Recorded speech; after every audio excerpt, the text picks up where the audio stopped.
भैया का घर पीछे से ऐसा दिखता है, लेकिन हम धोनी भैया तो छोड़ दिए। Hello everyone, this is Jain, welcome to my channel Jain fitness warrior. तो कैसे हैं आप सब? सो गाइस, आज डे 6 है, मैं जिम पहुंच गया हूँ। बस जिम के बाद मिलते हैं after workout. Let's go.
I wanna be the best in the game, invest in my name, check no restraints, I'm obsessed with the pain, I ingest, I retain, assess and I change, possessed by the thought I'll be free one day from society's restraints, money, clout and fame, a disease, a plague, we all love to hate, have to play the game, have to make a name, all our insecurities are on display. This is war with the enemy, think that it was meant to be, living in a time where disease is on every screen, I won't let them fester me, I know most are festering, negativity is a plague for the mentally weak, no mercy, all I got is working, never stop searching, never quench the thirsty, I'm toxic and psychotic, with this logic, you can't stop it, it's been chronic, since I was a boy, so neurotic and chaotic. I'm built to last with the webs I'm weaving, I could change the past with all I'm achieving, got my foot on gas, never stop competing, if you break like glass, then this life's gonna eat 'em, make mistakes real fast, then you learn how to beat 'em, if you take off the cast, you can see all the healing, if the pain's in the past, move on from the grave and put your guys,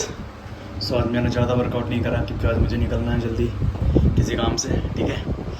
2 से 3 exercise किए हैं, लेकिन बस निकलते हैं, change करते हैं, ठीक है। तो मैं तुरंत लंच कर लेता हूँ, लंच करने के बाद मैं निकलूँगा, ठीक है। तो चलो मैं रास्ता मिलूँगा अब सबसे, लेट्स गो। और सबसे बड़ी बात कि आपका गोल क्या है, ठीक है। जैसे मेरा वेट गेन है तो मैं उसके हिसाब से अपना डाइट ले रहा हूँ, ठीक है। आपका वेट लॉस है तो उसके हिसाब से आप अपना डाइट लोगे। तो तो मैं अभी वर्कआउट की वीडियो बना रहा हूँ। बहुत जल्द मैं आपके सामने डाइट का भी वीडियो बनाऊंगा कि हमें क्या खाना चाहिए क्या नहीं खाना चाहिए। तो बहुत ज़रूरी होता है कि इसके वर्कआउट के बाद क्या ले रहे हो, ठीक है। जैसे मेरा वेट गेन है तो मैं आफ्टर वर्कआउट हैवी मील लेता हूँ, ठीक है। लेकिन मैं आपको एक ऐसा मील बनाऊँगा जहाँ पर मैं मॉर्निंग से लेकर रात तक में हम क्या खाते हैं उसके हिसाब से हमारी सारी मील रहेगी, ठीक है। तो आज का वीडियो हम ज़्यादा लंबा नहीं करते हैं। आई होप आपको वीडियो पसंद आएगा गाइस। तो प्लीज़ वीडियो को लाइक और शेयर कर दीजिएगा। बहुत जल्द मिलते हैं अपने अगले वीडियो पर। अपना ख्याल रखिए, अपने पेरेंट्स का ख्याल रखें, खुश रहें। जय हिंद। मौसम बहुत बढ़िया गया गाइस, दिल खुश हो गया। धूप नहीं है तो साइकिलिंग करने में मज़ा आ रहा है। धोनी भैया का घर पीछे से ऐसा दिखता है, लेकिन हम धोनी भैया तो छोड़ दिए, जहाँ पे वो पहले रहते थे। काफ़ी दूर घर ले लिया है। तो ये माई भैया का घर है और इधर से मैं अपना गली निकल पड़ा। Let's go.